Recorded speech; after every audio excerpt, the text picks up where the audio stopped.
વડોદરા જિલ્લાના સાવલી તાલુકાના વાંકાનેર ગામમાંથી પંચાયતી રાજમાં ચાલતા ભ્રષ્ટાચારની પોલ ખોલતો એક કિસ્સો સામે આવ્યો છે। વાંકાનેર ગામે પેવર બ્લોક બેસાડવાની કામગીરીમાં મોટા પાયે ગેરરીતિ અને ભ્રષ્ટાચાર થયો હોવાના ગંભીર આરોપો સાથે સ્થાનિક જાગૃત નાગરિક દ્વારા સરપંચ વિરુદ્ધ આરોપ કરવામાં આવ્યા। સ્થાનિક જાગૃત સલીમ દિવાનના જણાવ્યા મુજબ ગત ડિસેમ્બર મહિનામાં પેવર બ્લોકના કામ માટે ઠરાવ કરીને અંદાજે 2 લાખ રૂપિયા જેટલી સરકારી ગ્રાન્ટ ફાળવવામાં આવી હતી, પરંતુ આશ્ચર્યની વાત એ છે કે ગ્રાન્ટ ફાળવ્યાને આજે 7 મહિનાથી વધુ સમય થઈ ગયો હોવા છતાં સ્થળ પર પેવર બ્લોકનું એક પણ કામ શરૂ કરવામાં આવ્યું નથી। પરિણામે હાલ ચોમાસાની ઋતુમાં રસ્તો અત્યંત બિસ્માર બની ગયો છે અને સ્થાનિક રહીશો કાદવ કિચડમાંથી પસાર થવા મજબૂર બન્યા છે।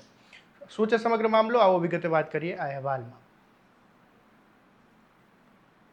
નમસ્કાર, હું છું આસિફ કાદરી અને સ્વમાન સાથે તમારું સ્વાગત છે। વાંકાનેર ગામના રહીશોને સુવિધા આપવાના નામે ગયા ડિસેમ્બર મહિનામાં પંચાયત દ્વારા ઠરાવ પસાર કરીને પેવર બ્લોકના રસ્તા માટે અંદાજે 2 લાખ રૂપિયા જેટલી રકમ ફાળવવામાં આવી હતી, પરંતુ 7 મહિના વીતી જવા છતાં સ્થળ પર કોઈ પણ પ્રકારની કામગીરી હાથ ધરવામાં નથી આવી।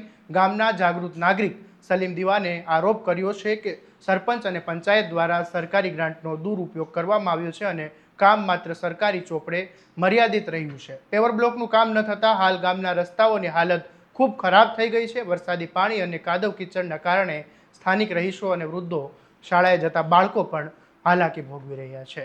ગ્રામજનોનો આરોપ છે કે હવે આ સરકારી રૂપિયા 2 લાખ ક્યાં વપરાયા અને શું વાંકાનેરના રહીશોને કાયમ માટે આવા બિસ્માર રસ્તા પર જ ચાલવું પડશે? ત્યારે આ મામલે સ્થાનિક નાગરિકે શું કહ્યું એ પહેલા તમે સાંભળી લો। અબ્બાસભાઈ હુસેનભાઈની ઘરની પાછળ તારીખ 5/12/2025ના રોજ ઠરાવ પાસ થયેલો, તેની અંદર અંદાજ 2 લાખ રૂપિયાનો ખર્ચો બતાવી પાવર બ્લોક મંજૂર કરેલા, તેમ છતાં તે નાના પણ આવી ગયા હોય તેમ છતાં આજ દિન સુધી ત્યાં પાવર બ્લોક આવેલા નથી।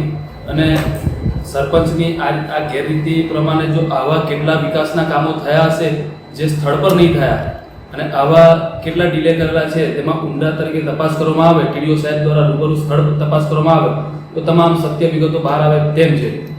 કેટલા મહિના પૂર્વે આ ગ્રાન્ટ પાસ થઈ છે?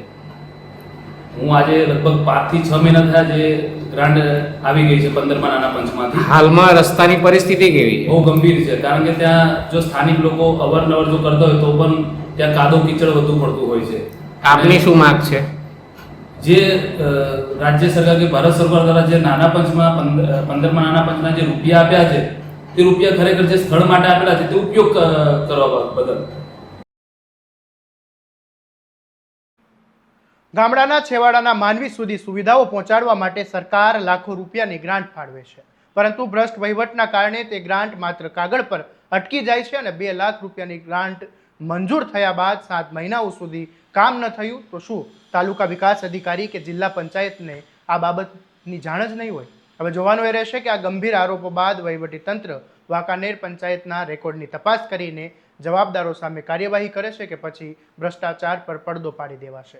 આ મામલે તમારું શું કહેવું છે અમને કોમેન્ટ બોક્સમાં જરૂરથી જણાવજો અને તમારા સ્વમાનની વાત કરતા સ્વમાનથી સબસ્ક્રાઇબ કરી દેજો અને આ વિડીયોને શેર કરવાનું ભૂલતા નહીં। નમસ્કાર।